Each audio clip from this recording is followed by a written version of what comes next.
আসসালামু আলাইকুম প্রিয় দর্শক মন্ডলী। লতিরাজ কচু দেখাও তো ছোট ভাই। এই যে এগুলো হচ্ছে বাড়ি এক লতিরাজ কচু, যে লতির কালারগুলি দেখতে পাচ্ছেন, এগুলো বাড়ি এক লতিরাজ কচু। তো আমার ঠিকানা দিয়ে থাকি জেলা নাটোর, থানা বড়াইগ্রাম, গ্রাম তালসো, কুন্ডুপাড়া। তো আমাদের যে লতির সাইজগুলি দেখেন, প্রতিটি গাছে কি কি পরিমাণ লতি বাইরে হয়েছে, সেটা চোখে না দেখলে আসলে আপনারা বিশ্বাসই করতে পারবেন না যে বাড়ি এক লতি কি পরিমাণ লতি বের হয়। এটা লতি দিবে দীর্ঘ 8 মাস লতি দিবে। 8 মাস লতি শেষে আপনারা আবার কচু বিক্রি করে দিতে পারবেন।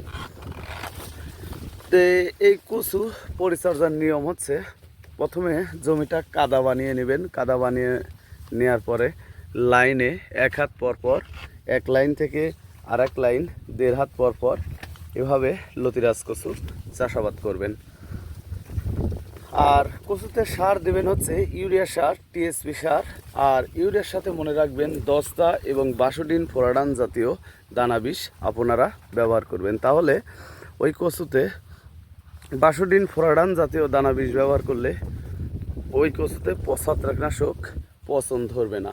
কারণ ছত্রাকনাশকের পুরা কাজ করে হচ্ছে বাসুডিন ফোরাডান, সাথে ম্যানকোজেব ঔষধ ব্যবহার করবেন। তো আমরা এই বাড়ি এক লতিরাজ কচুর যে চারা এই যে দেখতে পাচ্ছেন, এই চারাগুলি 2 টাকা পিস মূল্যে বাংলাদেশের প্রতিটি জেলায় সেল দিয়ে থাকি। আপনারা চারা সংরক্ষণ করতে চাইলে আমাদের সাথে যোগাযোগ করতে পারেন। আমরা বাংলাদেশের প্রতিটি জেলায় এই বাড়ি এক লতিরাজ কচুর চারা সেল দিয়ে থাকি। ভালো থাকবেন, সুস্থ থাকবেন। আসসালামু আলাইকুম।